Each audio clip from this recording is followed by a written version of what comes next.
Hello guys, তোমরা কেমন আছো? আশা করি সকলে ভালো আছো। আমিও খুব ভালো আছি। ভিডিওটা দিতে একটু লেট হয়ে গেলো। এটা হলো রবিবার দিনকার বলো, মানে কালকের।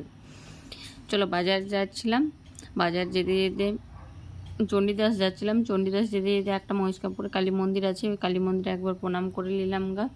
অনেক দিন যাওয়া হয়নি ওই কালী মন্দিরটা, বললাম একবার ঘুরে আসি। রাস্তা হয়ে পেরিয়ে যাচ্ছি যখন, দেখো মায়ের মূর্তিটা কি সুন্দর।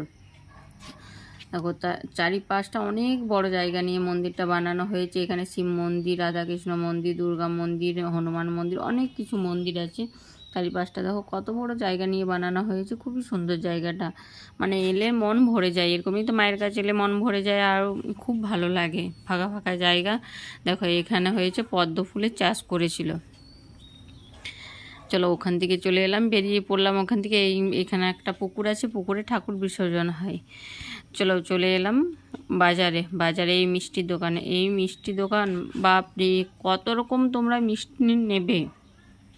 অনেক অনেক রকম মিষ্টি দেখতে পাওয়া যায়। দেখো তোমাদেরকে দেখিয়ে দিচ্ছি, দেখো কত রকম মিষ্টি পাওয়া যায়। অনেক রকম মিষ্টি পাওয়া যায়।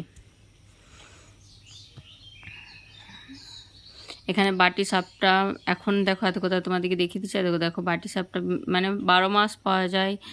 অন্য অন্য রকম মিষ্টি, মানে যাবতীয় কিছু আর কি আর বলবো গাইস, সব রকমের মিষ্টি পাওয়া যায় এখানে। অনেক রকম ভ্যারাইটিস থাকে।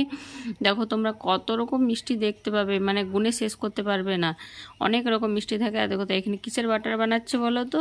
এইটা বানাচ্ছে মালপুয়ার। ফুলকো মালপোয়া তৈরি করছিল একটা দাদা ভাই। চলো তোমাদেরকে একবার দেখিয়ে দিলাম। এখান থেকে চলে এলাম বাজারে। দেখো সবজি নিতে কার কার ভালো লাগে কমেন্ট করে জানাবে। বাই, রাখি এখন, টাটা।